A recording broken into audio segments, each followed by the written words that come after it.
Hello, it's Alicia from Salt & Wood here.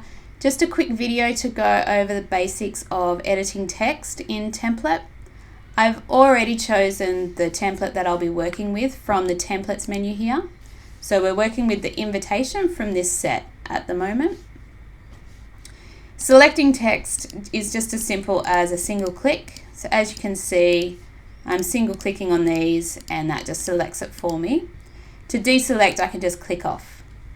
If I need to edit the contents of a text box, I can double click and highlight to replace it with what I need to go there for my event. So if you already had all the details of your event, this would be a really quick process. So this is my name, my husband's name, and single clicking deselects it. If I wanted to delete any of the text that's in the template, I can single click to select it and either press delete on the keyboard or delete up here in the top right. If I want to add text, there's two ways to do that. You can do it from this text menu here, add heading or add text box. I would recommend selecting a text box and duplicating it, because what that does is it duplicates over all the settings to keep it consistent with the rest of the template. So I'm just going to delete that. If you find that you've made a design change and you're not happy with it, you can press undo and it returns it back. So I've just pressed undo twice to get back to where we were before, with reception to follow still there. If you want to change the style of a font, single clicking the font that you want to work with or the text box that you want to work with, and then you can come to this font library here and there's a whole list of fonts that you could change it to. These are fonts that I've uploaded to work with as I'm designing. So I'm going to change it to Cancun Light.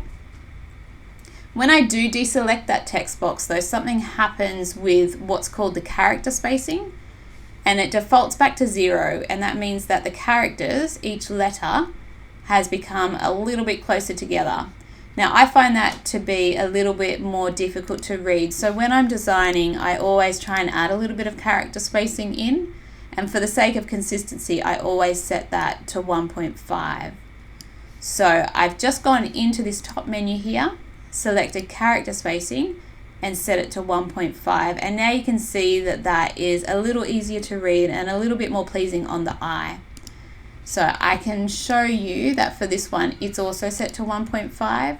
When I'm working with a script font, I do keep it at 0, because as you can see, when you add character spacing to a script font, it kind of loses the flow, which is not the look that I'm going for.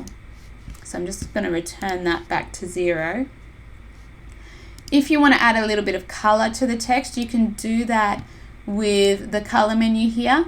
So you've got a base selection of colors there and you can choose from that, or if you've got more advanced requirements, you can either enter a 6-digit hex code if you're familiar with color codes, or you can choose from the color palette here.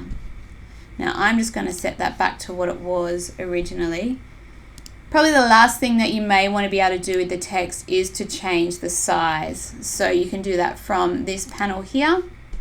So you can increase the size if you like, or you can decrease the size, and depending on what you're going for. I'm just going to undo that to return it back to what it was.